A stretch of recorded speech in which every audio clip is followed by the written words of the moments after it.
Hi everybody, my name is Marc from Fujifilm. We're here at NAB 2025 in sunny Las Vegas. And today we're here to look at the Eterna, the GFX Eterna, which is here in the glass box behind me. So the camera is not out yet, it's in development still, but we do have some interesting updates that we can share. So from the start, it's built on the GFX 102 sensor and processor. So everything that camera can do, this can do plus more. And some of the things that are the plus more, so it's a 44mm wide sensor, 33mm high sensor. And one thing the GFX 102 can't do that this can do is it can shoot open gate. So you can shoot with the full height of the sensor in 4K. The frame rates aren't quite confirmed yet. Obviously that allows for a 65mm style shooting in a much more affordable and practical package than a lot of the competition or 65mm film. The sensor itself has got different crop modes, so if you don't want to use the full height, for example, you can still shoot in a slightly wider than a full frame, and that means a lot of large format glass also works, and you can also crop down the sensor into a full frame or a Premista mode, etc., or even Super 35.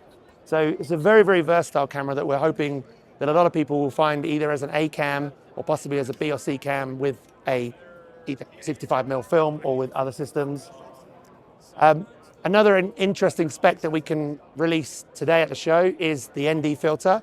We've mentioned it before, but now we can confirm the specs. So it does have a clear ND, a clear glass, which can also then come away and the ND slips into place.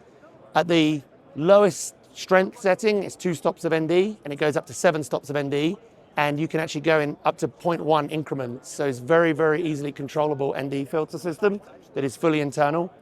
Also has an internal battery that we hadn't mentioned before, which allows for hot swapping. So you can, it takes V-mount batteries natively, but you'd be able to hot swap without having to power down the camera by using the battery on there. Attached on it at the moment, you can see it's got a 32-90, which is a new power zoom cine lens that we're going to be releasing with the camera.